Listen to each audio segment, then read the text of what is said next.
오늘은 고린도전서 5장 1절로 5절까지의 말씀을 가지고 이방인 중에서도 없는 것이다, 부제로는 세상보다 더 세상적인 교회라는 제목으로 건강한 성도, 건강한 교회에 대하여 생각해 보려고 합니다. 우리가 살펴보았던 것처럼 고린도 교회는 하나님으로부터 참 많은 복을 받은 교회입니다. 그러나 받은 바 은혜는 세상과 교회 그리고 그들의 삶 어디에도 하나님의 뜻대로 작동하지 않았고요, 그저 자기 자랑과 경쟁으로 흘러갔지요. 하나님께서는 이런 고린도 교회를 책망하셨는데 늘 그렇듯이 신앙이 건강하지 않을 때는 어떤 책망과 훈계도 회개나 변화로 이어지지 못하고 오히려 반감을 사게 되는데요, 당시 고린도 교회가 그러했지요. 이에 바울은 하나님께서 고린도 교회가 그들의 영적 실상을 들여다볼 수 있도록 객관적인 증거를 제시해 주게 되는데 그 내용이 바로 지난 본문 4장 19절로 20절이었습니다. 같이 한번 읽어볼까요? 19절로 20절. 주께서 허락하시면 내가 너에게 속히 나아가서 교만한 자들의 말이 아니라 오직 그 능력을 알아보겠으니 하나님의 나라는 말에 있지 아니하고 오직 능력에 있음이라. 한 사람의 신앙, 한 교회의 영적 상태를 판단할 수 있는 근거는 말, 그가 어떤 자리에서 무엇을 주장하느냐라고 하는 것이 아니라 능력, 즉 어디서 무엇을 하든 그리스도의 맛, 그리스도의 냄새가 나야 한다는 겁니다. 그리스도의 맛, 그리스도의 냄새. 예를 들어 생각해 보십시다. 여러분, 어떤 예배가 건강하고 어떤 예배가 신령한 예배라고 생각하십니까? 어떤 예배가 좋은 예배일까요? 당연히 하나님의 임재와 하나님의 역사를 느낄 수 있는 그런 예배가 좋은 교회죠. 그런 예배가 건강한 교회죠. 그리고 그런 예배가 신령한 예배죠. 그러나 고린도 교회는 이런 성경의 가르침마저 자기들의 방식대로 이해하고는요, 하나님 말씀에 항복하지를 않습니다. 마치 이런 거죠. 성경이 말하는 능력이 뭐냐? 오늘 우리 안에서 나타나는 은사와 부흥, 그리고 우리가 누리는 이 모든 축복과 형통함, 바로 이런 것이 하나님의 능력이요 하나님의 역사가 아니냐, 이런 분위기인 겁니다.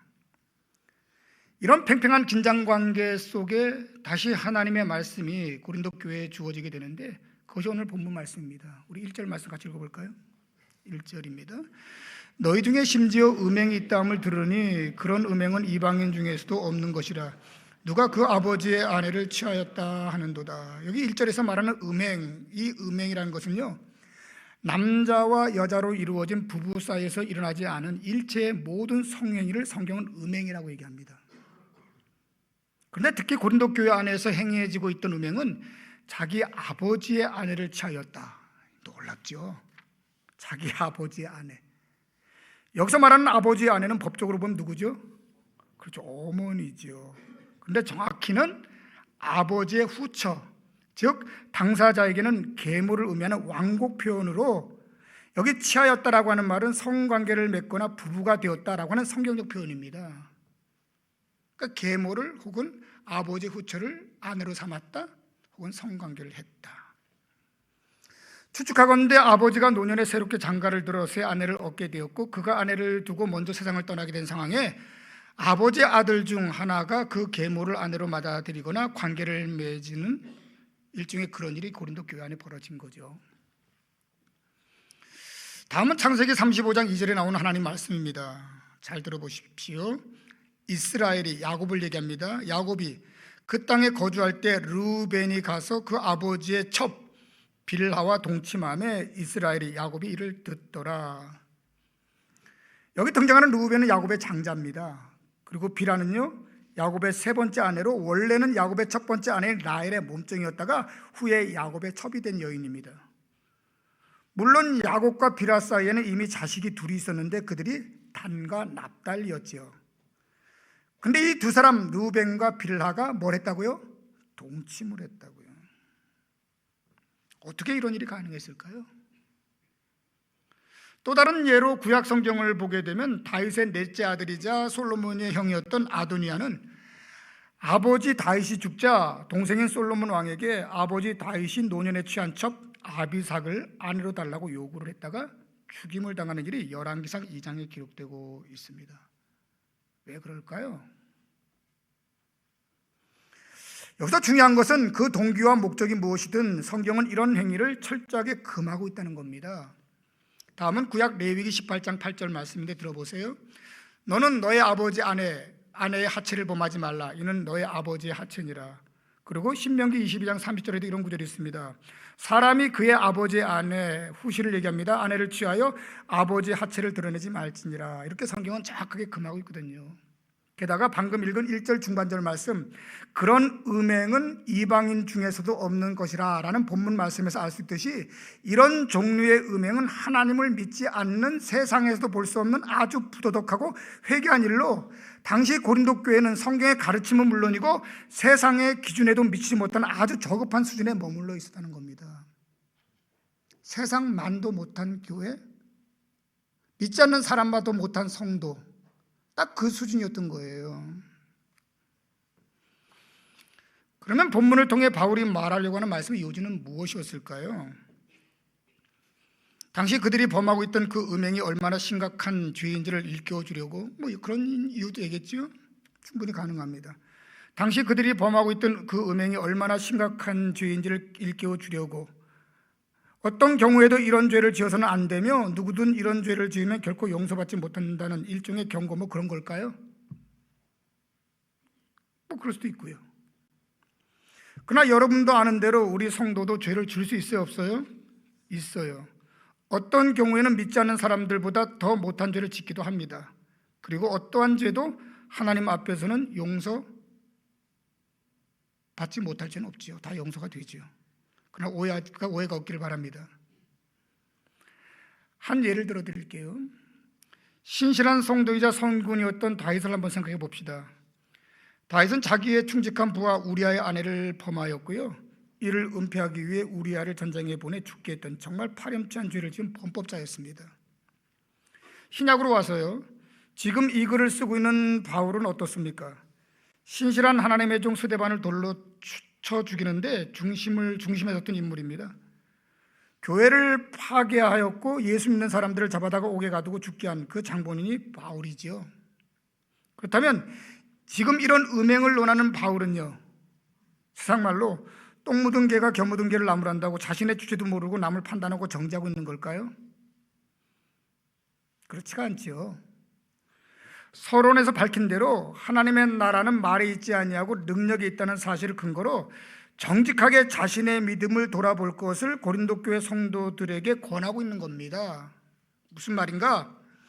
고린도 교회는 은사면 은사, 직분이면 직분, 재물이면 재물, 배움, 부흥, 성공 등 어떤 교회보다 많은 것을 가졌고 많은 것을 경험한 그런 교회입니다. 거기에 어느 교회와 비교해도 결코 부족함이 없는 풍족함을 누렸던 교회가 바로 고린도 교회였거든요. 그리고 말입니다, 이런 것들이 고린도 교회 성도들에게는 자랑이었고 그들이 생각한 하나님의 축복이자 능력이었습니다. 우린 이런 교회야 라는 거지요. 언제든 하고 싶은 것은 할 수 있고, 가고 싶으면 갈 수 있고, 먹고 싶은 것은 먹을 수 있고, 가지고 싶은 것은 가질 수 있는 힘, 이거 힘 아닙니까? 이건 능력 맞죠? 거기에 심지어는 해서는 안 되는 것까지 성경이 뭐라고 말하든 세상 사람들이 어떻게 보든 눈 하나 깜짝하지 않고 맘대로 할 수 있고, 그렇게 하더라도 누구도 감히 뭐라고 할 수 없는 사람, 바로 그것이 그들에게는 능력이요 힘이었던 겁니다.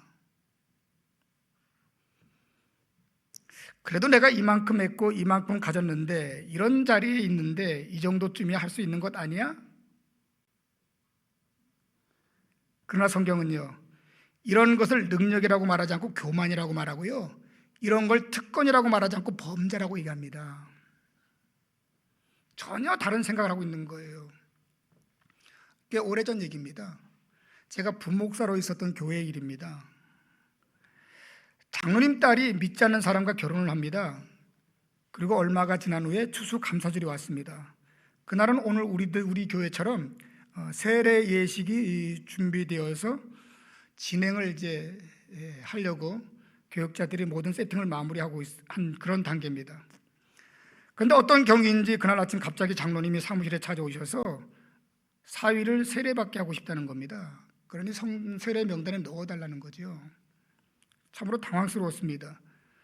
세례라고 하는 것이 그냥 원하면 주고받고 하는 뭐 그런 게 아닌데 준비도 필요하고 교육도 필요하고 또 기도도 필요하고 그래야 세례가 세례되지 않겠습니까? 그래서 어렵다고 했더니 그래도 내가 장로인데 이 정도는 해줄 수 있지 않느냐라고 얘기를 하더라고요. 그래도 내가 장로인데. 그래서 제가 말씀드렸죠. 장로님이니까 더 안 되죠. 장로님이니까 더 안 되는 거라고 이거는요. 그래서 장로님이 담임 목사님 사무실로 찾아갔습니다. 결국 세례를 받았지요.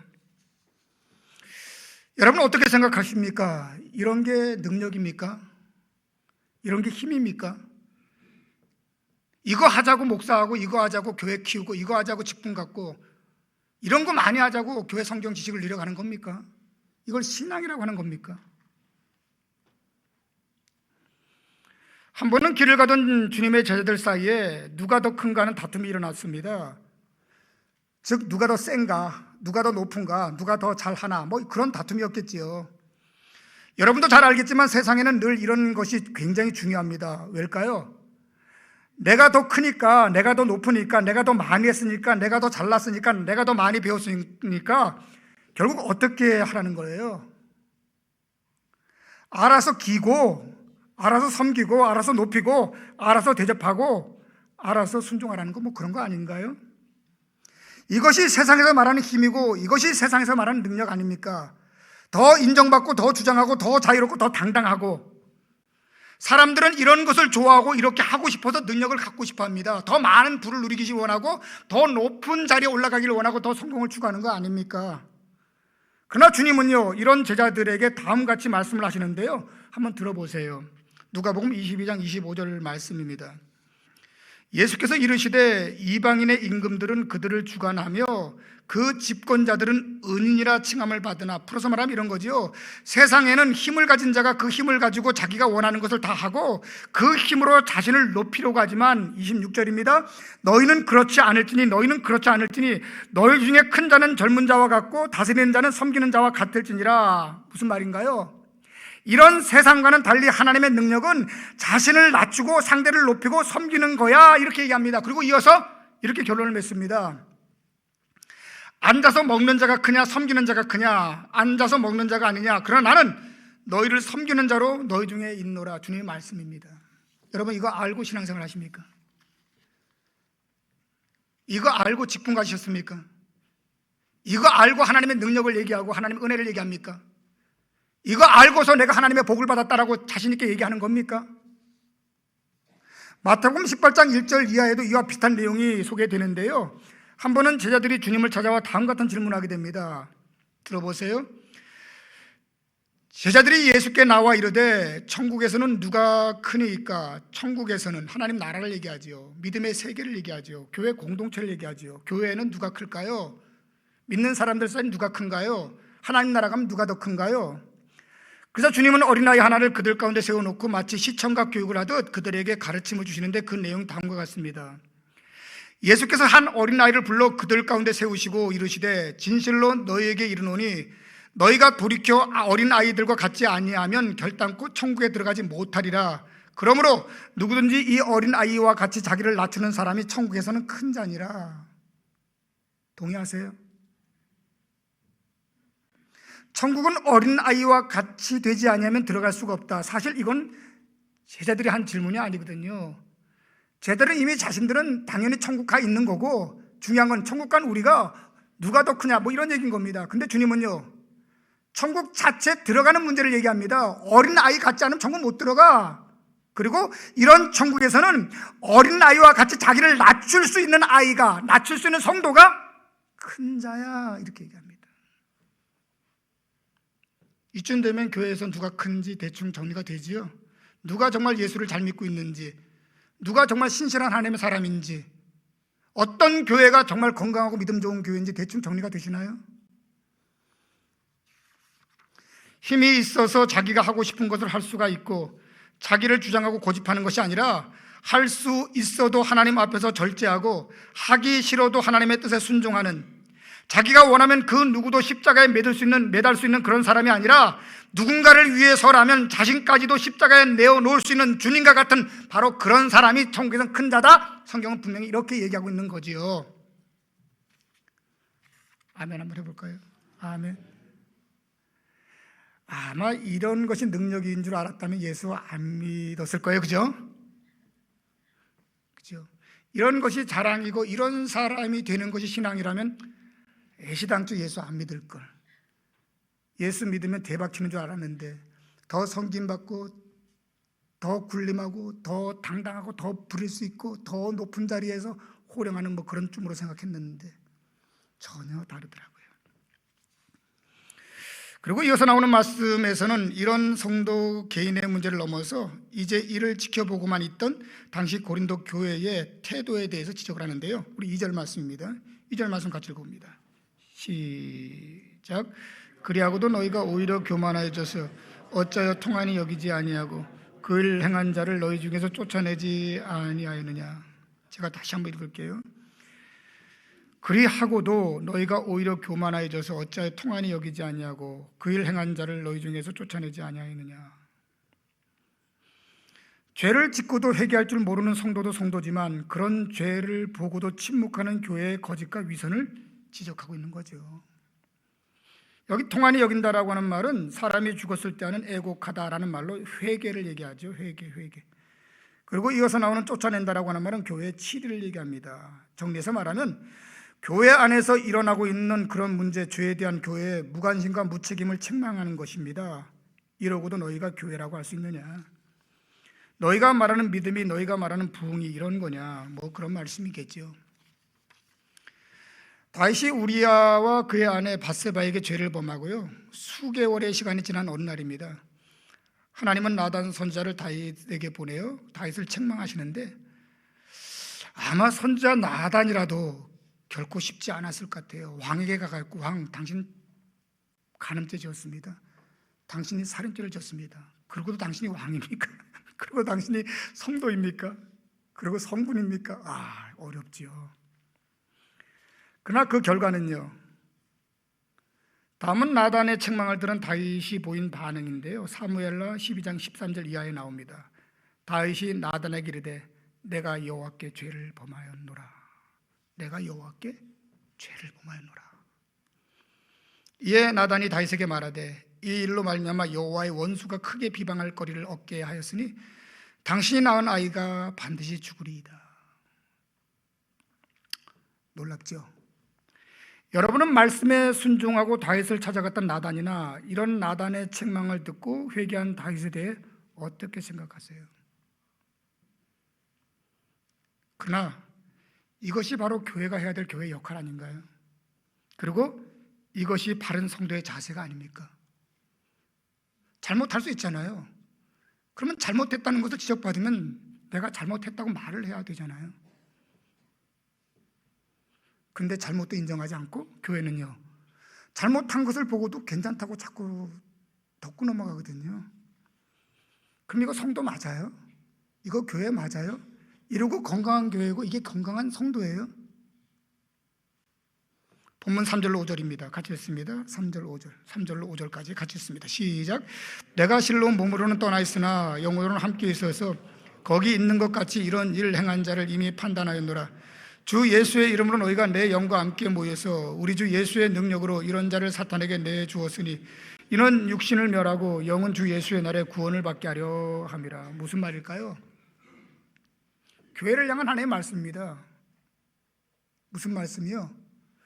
왜 죄를 죄라고 잘못을 잘못이라고 말하지 않느냐는 겁니다. 그리고도 어떻게 너희가 교회며 건강한 교회며 부흥한 교회라 말할 수 있는가?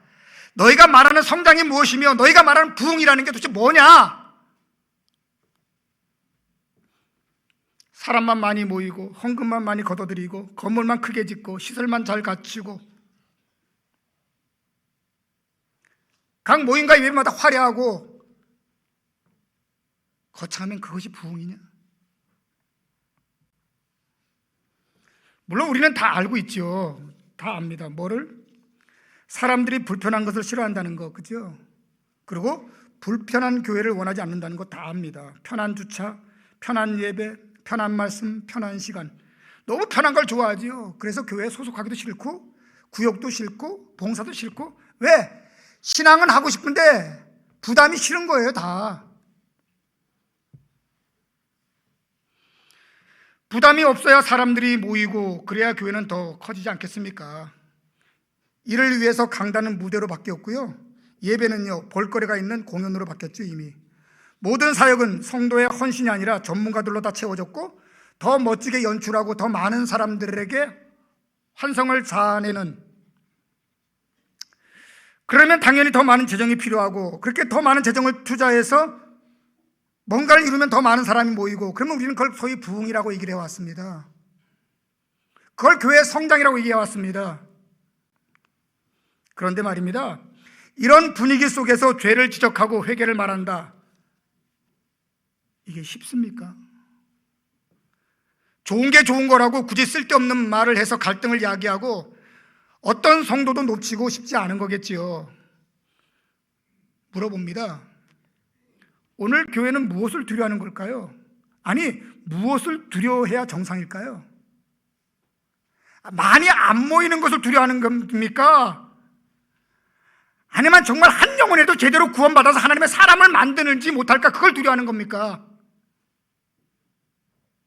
뭐가 두려운 거죠? 오늘 교회는 뭘 지키고 싶은 겁니까? 숫자를 지켜야 되는 겁니까? 목표를 지켜야 되는 겁니까? 목표를 이룬 겁니까? 도대체 그 목표가 뭐냐는 거예요. 답답하죠. 이런 오늘 우리들에게, 오늘 교회 상황에서 우리가 결코 놓쳐서는 안 되는 중요한 하나님의 말씀이 있습니다. 한번 들어보십시오.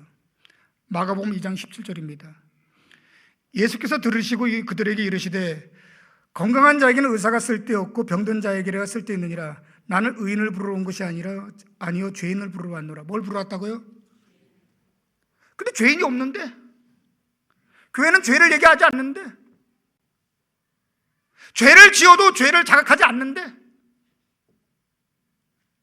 주님이 필요 없는 교회가 돼버린 거 아니에요. 근데 무슨 부흥을 얘기합니까? 무슨 성장을 얘기합니까? 무슨 능력을 얘기합니까?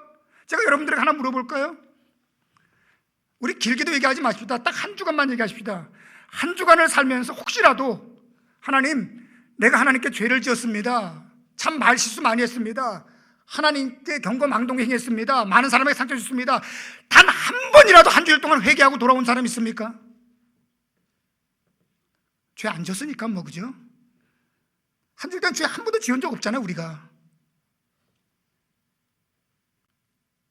근데 어떻게 주님의 은혜가 있을까요? 용서의 은혜가 있을까요? 구속의 은혜가 있을까요? 근데 교회라는 거 아닙니까? 근데 성도라는 거 아닙니까? 근데 건강하다는 거 아닙니까? 근데 부흥했다는 거 아닙니까?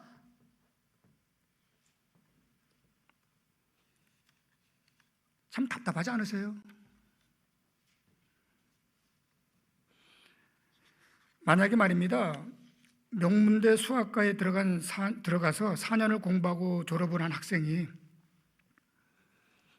만약에 더하기 빼기도 못한다면 이거 어떻게 설명해야 되지?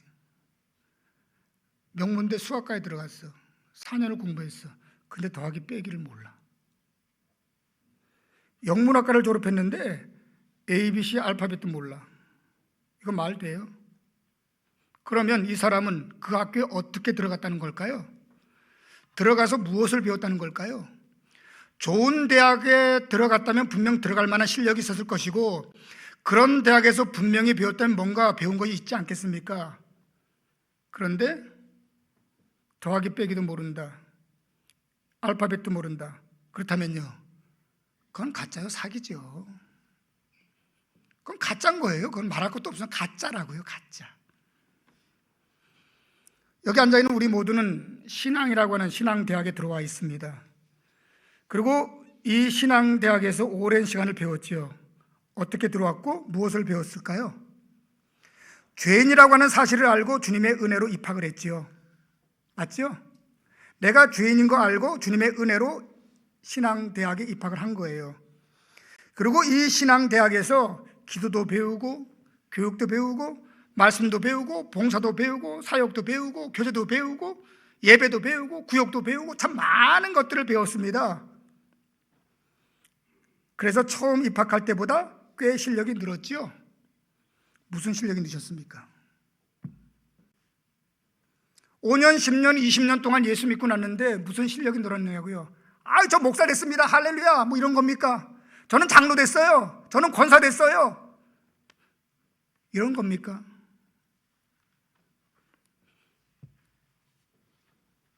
이전에 생각했던 것보다 내가 더 큰 죄인이라고 하는 것을 알게 됐죠.